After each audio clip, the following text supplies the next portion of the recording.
Hello everyone, good morning. ये last video है। इसमें आपके जो बचे हुए क्वेश्चंस हैं वो कंप्लीट हो जाएंगे यूपीपीसी जे 2022 के पेपर के। बहुत इंपॉर्टेंट है ये, एक एक क्वेश्चन को ध्यान रखिएगा। देखिए 102 जो क्वेश्चन है आपको बहुत इंपॉर्टेंट है। इसमें पूछा गया है कि ऐसी परिस्थिति में जब राज्य विधानसभा के अध्यक्ष को अपनी सीट रिक्त करनी हो तो वह अपना जो त्यागपत्र है, अपना जो रेजिग्नेशन है, वो अपने हस्तलेख में हस्ताक्षर सहित यानी कि अपने साइन के साथ निम्नलिखित में से किसे सौंपेगा। तो ये आपको पता होना चाहिए, राज्य की जो विधानसभा है उसके उपाध्यक्ष को सौंपेगा। ठीक है। In such a situation, when the speaker has to vacate his seat in the state legislative assembly, he will submit his resignation in his own handwriting with signatures to whom among the following: Deputy Speaker of the State Legislative Assembly। ठीक है, ये बहुत important है।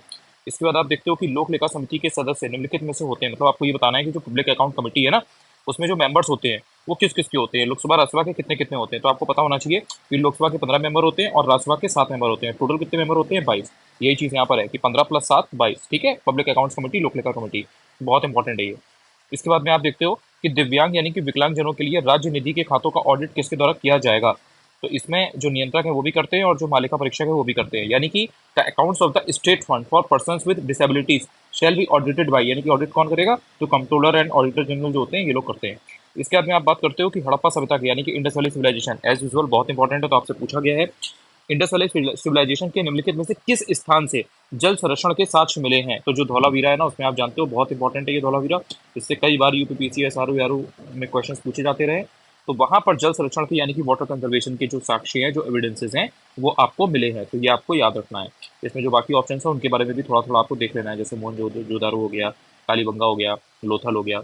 इसके बाद में आप बात करते हो 8वें अंतर्राष्ट्रीय योग दिवस की। इसकी जो थीम है वो पूछी गई थी। आपको पता है जो इंपॉर्टेंट डेज होते हैं उसकी थीम अक्सर पूछ ली जाती है। तो इसकी थी योगा फॉर ह्यूमैनिटी, यानी कि मानवता के लिए योग। फिर आप बात करते हो पीएमआई इंडेक्स की। तो पीएमआई इंडेक्स निम्नलिखित में से किन क्षेत्रों की प्रवृत्तियों को दर्शाता है, यानी कि PMI index shows trends in which of the following sectors.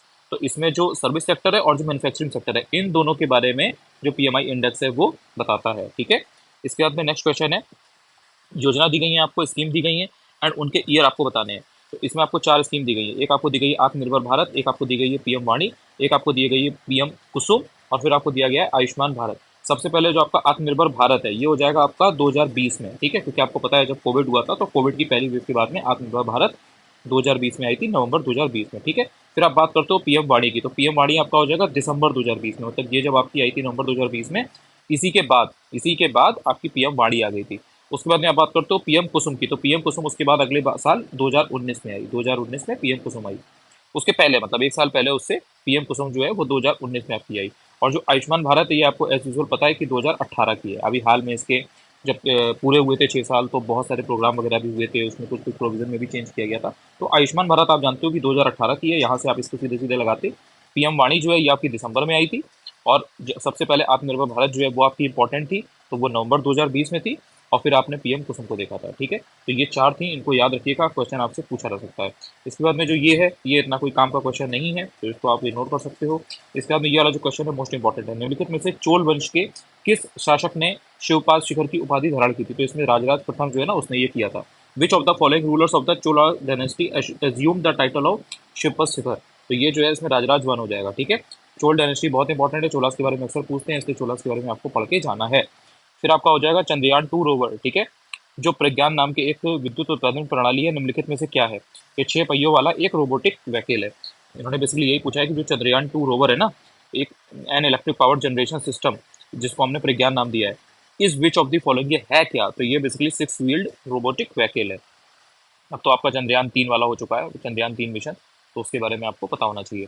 फिर उसके बाद में आपने देखा है कि जो समाचार पत्र है यानी कि जो न्यूज़पेपर है, ठीक है, उनकी लैंग्वेज कैसी थी इसके ऊपर क्वेश्चन आते हैं। तो इसमें आपको एक दिया गया है कॉमरेड, एक दिया है नवजीवन, एक दिया गया है स्वदेश मित्रन, और फिर है आपका सुलभ समाचार। ये पूछा है कि किस किस लैंग्वेज के थे, बंगाली के, अंग्रेजी के, गुजराती के या तमिल के।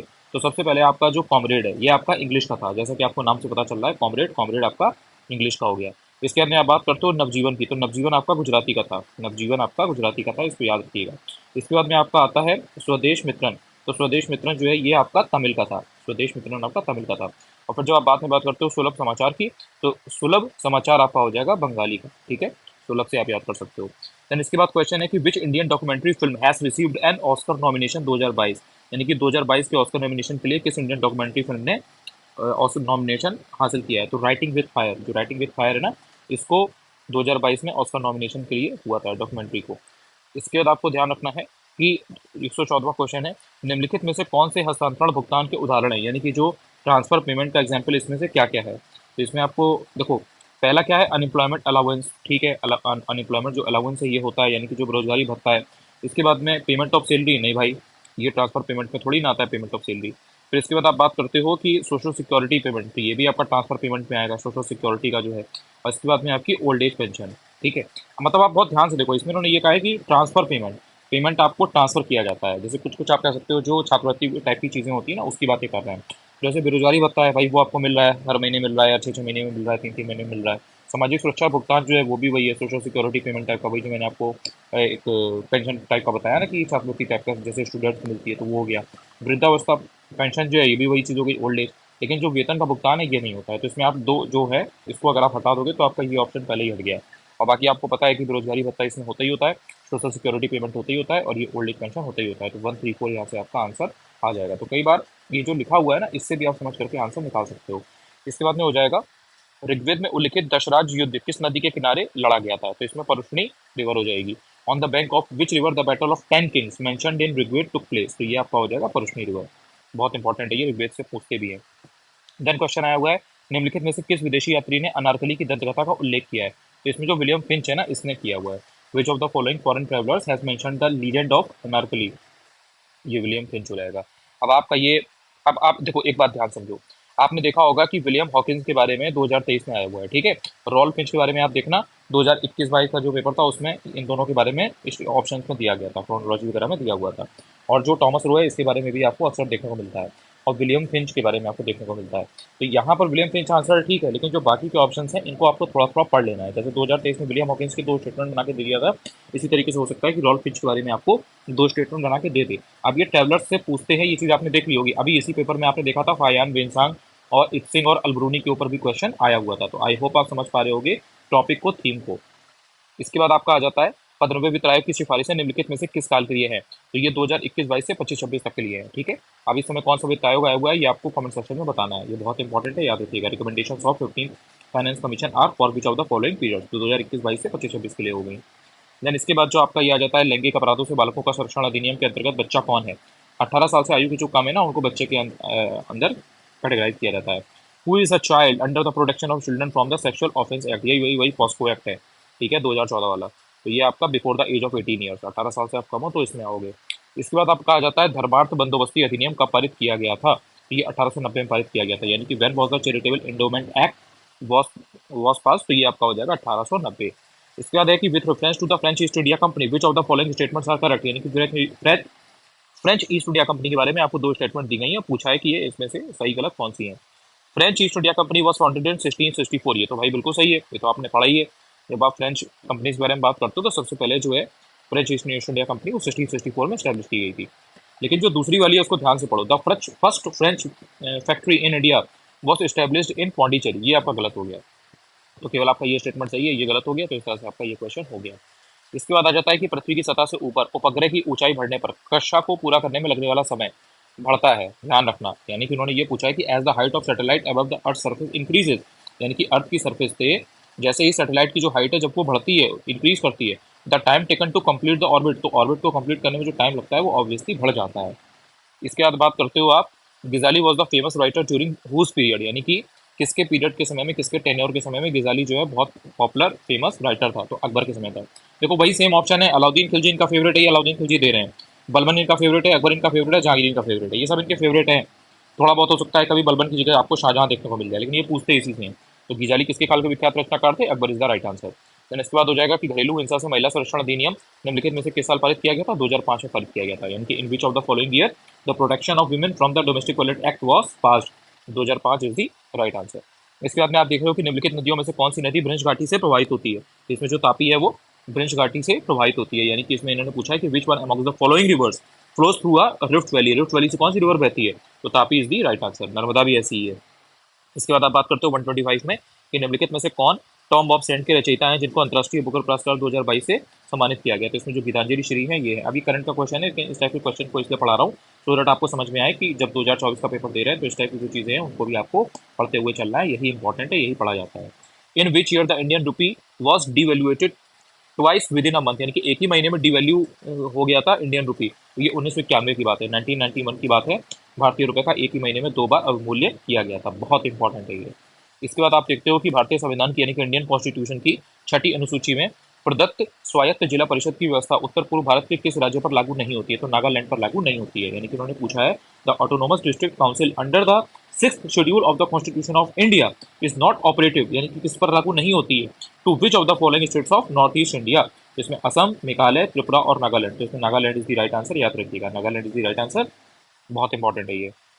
इसके बाद आपको देखने को मिल जाते हैं शिफ्टिंग एग्रीकल्चर और स्टेट देखने को मिल जाते हैं। तो इसमें आपको दिया गया है पूनम, आपको दिया गया है बीरा, आपको झूम दिया है, पोड़ू दिया है। स्टेट कौन से दिए हैं? उड़ीसा, केरल, मध्य प्रदेश और असम। अब इसमें सबसे पहले जो आपका पूनम है ये कहाँ का हो जाएगा? केरल का। आपको ओनम तो याद होगा ना, तो ओनम केरल से पूनम केरल याद कर सकते हो। इसके बाद में आपका हो जाएगा बीरा, तो बीरा आपका हो जाएगा मध्य प्रदेश का, बीरा हो जाएगा मध्य प्रदेश का, ठीक है। और इसके बाद आप बात करते हो झूम, तो झूम में आप देखते हो तो ये हो जाएगा असम, नॉर्थ ईस्ट में असम, ठीक है। झूम जो है आपका, कि झूम कल्टीवेशन ये असम में होता है, शिफ्टिंग एग्रीकल्चर। और फिर आपका आ जाता है पोड़ू, तो पोड़ू जो है उड़ीसा, नाम से जैसे कि थोड़ा थोड़ा पता चल रहा है, पोड़ू उड़ीसा, पोड़ू उड़ीसा। तो ये आपके चार जो हैं ये बहुत इंपॉर्टेंट है, रख लीजिएगा, एग्जाम में आपका ये आ सकता है। इसके बाद है कि brucellosis is a disease caused by, यानी कि जो ब्रूसेलोसिस जो डिसीज है वो कौन कॉज करता है, इसका फैक्टर क्या है? सेम वही ऑप्शंस रहते हैं, वायरस रहेगा, प्रोटोजोआ रहेगा, फंगस रहेगा, बैक्टीरिया रहेगा। लेकिन इसमें bacteria is the right answer. Brucellosis जो है ना वो बीमारी बैक्टीरिया की वजह से होती है। इसके बाद आप देखते हो निम्नलिखित में से कौन सा पेट्रोलियम उत्पादक क्षेत्र गुजरात राज्य में स्थित नहीं है? नवगाम गुजरात में है, कलोल गुजरात में है, कोसंबा गुजरात में है, लेकिन जो मोरल है वो मोरन जो है ना वो गुजरात राज्य में स्थित नहीं है। बहुत इंपॉर्टेंट है ये। Which of the following petroleum producing area is not located in the state of Gujarat? Moran is the right answer. Then इसके बाद आप देखते हो कि which of the following is not correctly match, यहाँ पर नॉट ध्यान से पढ़ना है, यानी कि इन्होंने बताया कि कौन सा करेक्टली मैच नहीं है। बैंक दी है, उसका हेडक्वार्टर पूछा है, तो इसमें जो इंडियन बैंक है चेन्नई में है इसका। कैनरा बैंक की बात करो तो ये भी बेंगलुरु की है, यानी कि ये भी साउथ इंडिया की है। इंडियन बैंक भी, वो भी समझ लो साउथ इंडिया की है। कॉर्पोरेशन बैंक जो है वो भी मैंगलोर में है, यानी कि कर्नाटका। और जो आईसीआईसीआई बैंक है ना, इसका मुंबई दिया है, ये सही नहीं है, ये बिल्कुल गलत है, ठीक है। तो आपकी ये तीनों की तीनों सही है और ये वाला आपका गलत है, यही वाला आपको पहचानना था, तो यहाँ से आपका आंसर आ गया। इसके बाद में आप बात करते हो कि निम्नलिखित में से किस देश में प्रधानमंत्री नरेंद्र मोदी ने आह्वान किया था भारत चलो भारत से जुड़ो? अब पीएम मोदी ने आह्वान किया था भारत चलो भारत से जुड़ो, ये इंपॉर्टेंट हो गया था, तो ये आपसे क्वेश्चन पूछ लिया गया था। Japan is the right answer, ठीक है। जापान जब ये गए थे तो वहाँ पे इन्होंने ये कहा था भारत चलो भारत से जुड़ो, बहुत इंपॉर्टेंट है ये। इसके बाद है India first industrially developed remote sensing satellite was launch through, यानी कि कहाँ से? इंडिया की खुद की, देखो इंडस्ट्रियली डेवलप का मतलब ये होता है इंडिया की खुद की बनाई हुई रिमोट सेंसिंग सैटेलाइट है, ठीक है। तो ये लॉन्च की गई थी कहाँ से? बाइकानोर से की गई थी, बाइकोनोर से। तो ये बहुत इंपॉर्टेंट है, याद रखना है आपको, यहाँ से की जाती है। अभी ऑब्वियसली ये करंट का क्वेश्चन है ये, तो ये उस समय के हिसाब से है, लेकिन आपको थोड़ा थोड़ा समझ में आना चाहिए कि इस टाइप की जो चीज़ें हैं वो पूछी जाती हैं। इंडिया की पहली थी तो ये पूछ ली गई, स्वदेश में डेवलप हुई थी। इसके बाद आपका आ जाता है निम्नलिखित में से कौन सा सही सुमेलित नहीं है? अब इसमें राज्य दिया है और लोकसभा में सदस्य संख्या दी है, यानी कि जो रिप्रेजेंटेशन होता है ना लोकसभा में वो दिया है स्टेट का। तो इसमें आपको बताना है कि कौन सा सही नहीं है, ये नहीं यहाँ पर बहुत ध्यान रखना। अब देखो हिमाचल प्रदेश में 4 सीटें हैं, ठीक है, बहुत बड़ा कोई स्टेट नहीं है, पहाड़ी स्टेट है। यहाँ पर हिमाचल प्रदेश में 4 सीटें हैं, बिल्कुल सही है। लोकसभा में जो सदस्य संख्या है वो 4 है, बिल्कुल सही है। हरियाणा की बात करोगे तो हरियाणा में 10 है, ठीक है। गुजरात में 26 है, लेकिन झारखंड यहाँ पर 16 दिया है, जो कि बिल्कुल गलत है। यही आपको पहचानना था कि सही कौन सा है, इसमें सही सम्मिलित नहीं है। तो झारखंड में 16 सीटें नहीं है, ये आपका बहुत इंपॉर्टेंट था, इसको याद रखना है आपको। देन इसके बाद आ जाए the term Hindustan was used for the first time in the inscriptions of which dynasty, यानी कि किस डायनेस्टी के इंस्क्रिप्शंस में, यानी कि अभिलेखों में हिंदुस्तान वर्ड पहली बार यूज हुआ था? तो जो ससैनियन है ना, इनके अभिलेखों में सबसे पहले यूज हुआ था, ये जो डायनेस्टी थी इनके अभिलेखों में सबसे पहले हिंदुस्तान वर्ड जो है वो यूज हुआ था। तो ये बहुत इंपॉर्टेंट था, याद रखिएगा, ये आपसे पूछा जा चुका है पहले भी और पूछा जा सकता है। भारतीय संविधान की यानी कि इंडियन कॉन्स्टिट्यूशन के निम्नलिखित अनुच्छेदों में से कौन सा एक संघ लोक सेवा आयोग तथा प्रत्येक राज्य के लिए एक लोक सेवा आयोग हेतु प्रावधान करता है? यानी कि पब्लिक सर्विस कमीशन हर स्टेट के लिए और बाकी संघ लोक सेवा आयोग के लिए कौन सा आर्टिकल जो है वो प्रावधान करता है? तो इसमें आर्टिकल हो जाएगा 315, जैसे कि मैंने आपको पहले बताया है। Which of the following articles of the Indian constitution provides provision for public services commission for the union and a public service commission for each state? वही वाली बात की, जैसे आपका उत्तर प्रदेश में लोक सेवा आयोग है ना वो चीज़, और जो संघ लोक सेवा आयोग है दिल्ली में वो चीज़, ठीक है। आर्टिकल इसमें 315 इज दी राइट आंसर, इसके थ्रू ये चीज़ की गई है। इसके अलावा जो और भी आर्टिकल है उनको याद रखिएगा, आर्टिकल 312, 320, 318 सेलेक्टेड दिए गए हैं। देखो 316 नहीं दिया है, 317 नहीं दिया है, 313, 314 नहीं दिए, 315 दिया है, 12 दिया है, 20 दिया है और 18 दिया है, तो ये आपको याद रखने हैं। इसके बाद आपका हो जाएगा 1924 में संयुक्त प्रांत, मतलब उस टाइम पे ऑब्वियसली यूनाइटेड प्रोविंस हुआ करता था, इस समय तो ये उत्तर प्रदेश हो गया है, कि किस शहर में संपूर्ण भारत से क्रांतिकारियों की बैठक बुलाई गई थी। तो कानपुर से जितने भी क्रांतिकारी थे उनकी बैठक जो है वो बुलाई गई थी। पूरे भारत से क्रांतिकारियों की बैठक बुलाई गई थी। कहाँ बुलाई गई थी? कानपुर में बुलाई गई थी। In which city of the United Provinces presently Uttar Pradesh a meeting of revolutionaries from all parts of India was called in 1924। तो ये आपका Kanpur is the right answer. इसके बाद आप देखते हो 138 क्वेश्चन है, निम्नलिखित में से कौन सा विषाणु यानी कि वायरस अत्यधिक संक्रामक रोग यानी कि कंटेजियस डिसीज चेचक के लिए जिम्मेदार समझा जाता है? तो इसमें जो सही आंसर है वो आपका हो जाएगा वेरियोला विषाणु यानी कि वायरियोला जो वायरस है ना, ये हाईली इन्फेक्शियस डिसीज जो होती है स्मॉल पॉक्स, उसके लिए रिस्पॉन्सिबल माना जाता है। स्मॉल पॉक्स आपने देखा होगा बहुत ज़्यादा इंपॉर्टेंट है, तो उसके लिए वेरियोला जो वायरस है ये रिस्पॉन्सिबल होता है। इसके बाद क्वेश्चन है, इसमें आपको असर्शन दिया गया है, रीजन दिया गया है, यानी कि अभिकथन है और कारण है। ठीक है, असर्शन रीजन। आप असर्शन में ये क्या कह रहे हैं? इसमें ये कह रहे हैं कि भगत सिंह पूरी तरह और चेतन रूप में धर्मनिरपेक्ष विचारक थे। ठीक है। इसके बाद इन्होंने रीजन ये दिया है कि वे अपने साथियों से कहा करते थे कि सांप्रदायिकता भी उतना ही बड़ा शत्रु है जितना कि अंग्रेजी उपनिवेशवाद, और इसका सख्ती से हमें मुकाबला करना होगा। अब देखो, भगत भगत सिंह पूरी तरह और चेतन रूप से धर्मनिरपेक्ष विचारक थे। ठीक है भाई, धर्मनिरपेक्ष विचारक वो थे, इसमें कोई वो नहीं है। Bhagat Singh completely and consciously was a secular thinker. Okay ठीक है, डन, इसमें कुछ ऐसा गलत नहीं है। आपने थोड़ा बहुत इतना तो पढ़ाई, इतना तो जानते ही हो भगत सिंह जी के बारे में। दूसरी स्टेटमेंट है, he used to say that communalism is as also as big enemy as the British colonialism and we have to face it. यानी कि जो कम्युनलिज्म है ना, यानी कि जो ये सांप्रदायिकता है, ये जो आज के जमाने में जो आज के टाइम पे जो हम देख पा रहे हैं, जो रिलीजन वाली इतनी सारी चीजें हो रही हैं, डिफरेंट डिफरेंट रिलीजन को लेकर के जो इतनी सारी चीजें हैं, वही उन्होंने कहा था कि ये हमारी उतनी ही बड़ी दुश्मन है जितना हमारा ब्रिटिश कॉलोनियलिज्म के साथ में हमारा जितनी बड़ी दुश्मनी है। तो ये भी अपने आप में सही है। लेकिन क्या अब जो असर्शन रीजन वाले जो क्वेश्चन होते हैं उनमें आपको ये बताना है कि क्या ये जो रीजन है इसकी वजह से ये था, मतलब ये जो असर्शन बोली गई है, ये जो बात बोली गई है कि वो एक कम्प्लीटली और कॉन्शियसली सेक्युलर थिंकर थे, तो क्या इसका रीजन ये था? भाई ये रीजन तो इसका नहीं था ना। अपनी जगह इंडिविजुअली दोनों चीजें सही हो सकती हैं, ये भी सही है, ये भी सही है, ये भी सही है, ये भी सही है, ठीक है, लेकिन ये करेक्ट एक्सप्लेनेशन इसका नहीं है। तो इसलिए ये दोनों सही है, बट इसका करेक्ट एक्सप्लेनेशन ये नहीं है, ये रीजन नहीं है कि इस वजह से थे। मतलब वो सेकुलर थिंकर थे, तो क्या वो इस वजह से थे क्योंकि वो ये मानते थे कि कम्युनलिज्म हमारी बहुत बड़ी दुश्मन है जितनी बड़ी ब्रिटिश कॉलोनियलिज्म है? समझ गए ना? बस इसी तरीके से इन क्वेश्चन को किया जाता है। जो असर्शन है और जो रीजन है, तो असर्शन का रीजन होना चाहिए, और ये इसी डेटा के बेसिस पे जो यहाँ पे दिया गया है, रादर देन कि जो आपके दिमाग में नॉलेज है। ठीक है, अगर वीडियो अच्छा लगे या कुछ भी आपको हेल्प हो रही है तो आप चाहे तो चैनल को सब्सक्राइब भी कर सकते हैं और चाहे तो शेयर भी कर सकते हैं, थोड़ा सा मुझे भी ये चीज़ मोटिवेट करेगी। इसके बाद आपका क्वेश्चन है हड़प्पा पुरास्थल और फसलें, यानी कि हड़प्पन आपको साइट्स दी गई हैं और आपको क्रॉप दी गई है कि कहाँ पे बेसिकली कौन सी चीज़ जो है वो उगाई जाती थी या कौन सी चीज़ किस चीज़ की पैदावार होती थी। तो सबसे पहले इसमें आपका आ जाएगा चनहुदड़ो, फिर है हड़प्पा, फिर है आपका कुंताची, फिर है आपका हुलास। इसमें तिल दिया है आपको, कोदो दिया है, धान दिया है और मस्टर्ड दिया है यानी कि सरसों। तो सबसे पहले जो आपका चनहुदड़ो है वो आपका हो जाएगा सरसों, यानी कि चनहुदड़ो में आप को मस्टर्ड मिलती थी, सरसों का तेल मिलता था। उसके बाद में हड़प्पा की जब आप बात करते हो तो यहाँ पर आपको तिल देखने को मिल जाता है, हड़प्पा में आपको तिल देखने को मिल जाता है। फिर आप बात करते हो कुंताशी की, तो कुंताशी में आपको कोदो देखने को मिलता है, तो दोनों का से हैं। और इसके बाद में जब हुलास की बात आती है तो हुलास में आपको धान देखने को मिलता है, यानी कि चनहुदड़ो में आपने मस्टर्ड यानी कि सरसों का तेल ले लिया, हड़प्पा में आपने तिल ले लिया, कुंताशी में आपको कोदो मिल गया और हुलास में आपको धान मिल गया। बहुत इंपॉर्टेंट क्वेश्चन था ये। इसके बाद है कि निम्नलिखित में से कौन सा एक मौलिक कर्तव्य नहीं है? ये नहीं वाला ध्यान रखना, ठीक है, यानी कि फंडामेंटल ड्यूटी नहीं है। अब इसमें ऑप्शंस देखो, वैज्ञानिक दृष्टिकोण, मानववाद और अन्वेषण दृष्टि एवं सुधार की भावना का विकास करना, ठीक है भाई। प्राकृतिक पर्यावरण की रक्षा एवं संवर्धन करना, ये भी ठीक है, यानी कि जो नेचुरल एनवायरनमेंट है। इसके बाद में अस्पृश्यता उन्मूलन के लिए प्रयास करना, अस्पृश्यता अस्पृश्यता उन्मूलन के लिए प्रयास करना, ये आपका फंडामेंटल ड्यूटी नहीं है। उन भद्र विचारों को हृदय में संजोए रखना और उनका अनुसरण करना जिन्होंने हमारी स्वाधीनता के लिए राष्ट्रीय संघर्ष को प्रेरित किया, ये भी ठीक है।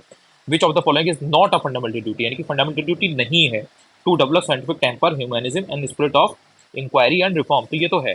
To protect and improve the natural environment, ठीक है, ये भी है। इसके बाद में to strive towards abolition of untouchability, नहीं, ऐसा कुछ तो नहीं है, फंडामेंटल ड्यूटी तो नहीं है आपकी ये चीज। To cherish and follow the noble ideas which inspired our national struggle for independence, तो ये भी सही है। तो यहाँ से आपका सी ऑप्शन जो है वो आंसर हो जाएगा। इसके बाद आ जाता है कि मोबाइल संचार की 5G टेक्नोलॉजी के बारे में क्या सत्य नहीं है, यहीं पर भी नहीं पूछा है, यानी कि which is not true with 5G technology of mobile communication. तो इसमें आपका हो जाएगा कि डेटा डाउनलोड करना तीव्र होता है। भाई 5G टेक्नोलॉजी है तो ऑब्वियसली जो डेटा डाउनलोड कर रहे हो, जैसे आपको मूवी डाउनलोड करनी है, 3.2 डाउनलोड करनी है, ऑब्वियसली आप बहुत जल्दी कर सकते हो। फिर इसके बाद में चालक रहित कार संभव है, ठीक है भाई, जो ड्राइवरलेस कार्स हैं ये भी पॉसिबल हो सकता है, और ज़्यादा टेक्नोलॉजी धीरे धीरे और बढ़ जाएगी तो और चीज़ें होने लगेंगी। इसके बाद आप देखते हो कि जो घरेलू उपकरण है इनको मोबाइल फोन से नियंत्रित किया जा सकता है, यानी कि जो डोमेस्टिक एप्लियंसेज हैं can be control with mobile phone, ये भी हो सकता है भाई। आप घर पे बैठे बैठे एसी ऑन कर लिया आपने, देन आपने अपनी टीवी ऑन कर ली बैठे बैठे रिमोट से, तो वो सारी चीज़ें आप कंट्रोल कर पा रहे हो, ठीक है भाई, ये तो होता ही है आजकल की टीवी में, सब तो आ ही रहा है। The existing cell phone can be use, ये कोई वो नहीं है, ठीक है, तो इसमें आपको बताना चाहिए।